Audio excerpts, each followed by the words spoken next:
Clam Guy Steve here. Got on the clam flat today and I thought I'd do a quick video on how to find clams. Where I landed there wasn't a very big population of clams, which is interesting because they're everywhere, but sometimes they're not near where you are. You've got to move around a bit to find a good density. I'll show you where I landed and tell you what I saw. So where you see the green in the near distance there, where that bird is, where those birds are, that's where I landed. Very few clams.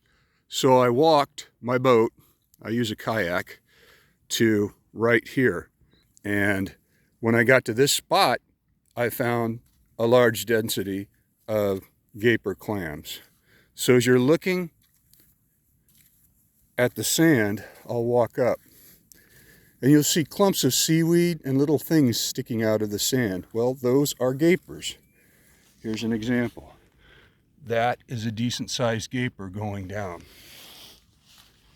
That's a gaper with his entire siphon out. That's a gaper. That's a gaper with seaweed sticking out of him. He's a good sized one. You can tell because you can see the siphon. If a clam has seaweed attached to the tip, it's probably a gaper.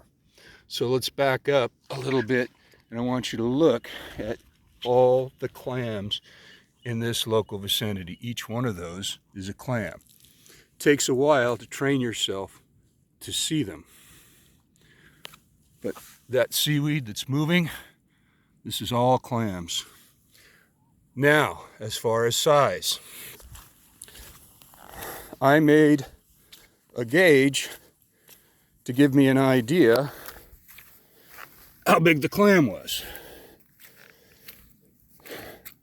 Most clammers will identify size by 2-finger, 3-finger, 4-finger. Well, everybody has a different size finger.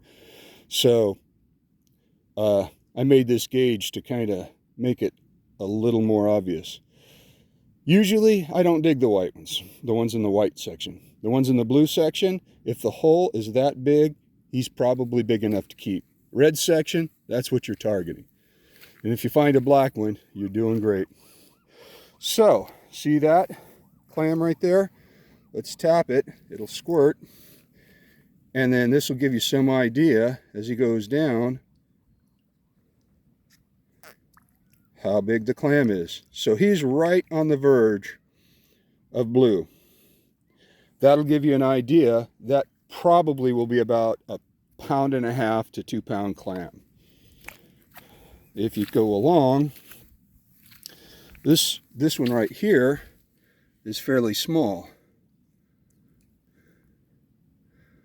That is a 2-finger clam, and I would expect that one to weigh between 1 pound and 1.5 pounds.